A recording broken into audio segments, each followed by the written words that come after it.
Okay, so I've had a few people ask, hey, where do I find these keys with pointers? So here's my attempt to show you where they're at. So I'm on the home page, and I will go into the learning units. I'm going to select Unit 1. I've got the older material, just kind of a wacky way of organizing the content. And then I've got the newer organization. I go into exams and assignments, and I've got all the different assignments and some links to the exam stuff right here. So let's say that I was going to do my reference interval assignment, and I know that the images are small, I'm sorry. So I'll click on that, and then here in the folder I've got the assignment itself, which you guys have been going to. You click on that, you've got your description, and then you've got a link that has the data already put into an Excel spreadsheet, and you can work with it from there.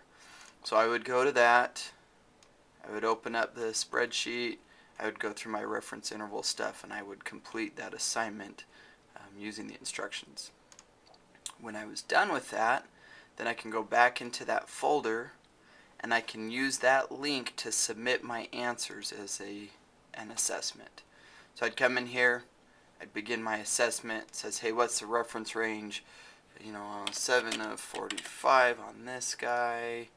Let's see, 3 to 64 on that guy, and I'm just making up answers here. These are not right. So I put my answers in.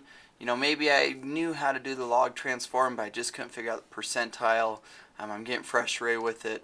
Hey, I'm willing to take the hit on that one. I don't know the answer. So it tells me my quiz is being submitted. I can go back and I can look at it, and I can say, oh, I put 7 to 45. It was actually 3 to 45. What was I thinking? 7 to 64, not 3 to 64. I can go back and review that to see if my answers were correct. But now that I'm done with that, I can go back into where I found that assignment, so reference interval.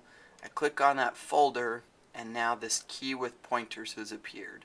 So you have to submit the answers before you get the key. Otherwise, everybody would just grab the key, look at it, copy down all the answers, and submit it. So it's kind of your way, or kind of my way of making sure that you've given the assignment a good attempt, you've input your answers, and now here I want to check out the key. So I would pull it open, and I've got all of this information.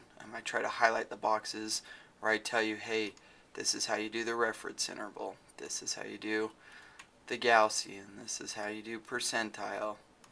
This is how you do the log transform.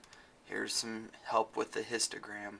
That's kind of the purpose, and that's the way you find it. Please let me know if those links aren't working, or if the functionality of submitting your assessment and then getting access to the key isn't working, and I will help you out. I hope that helps.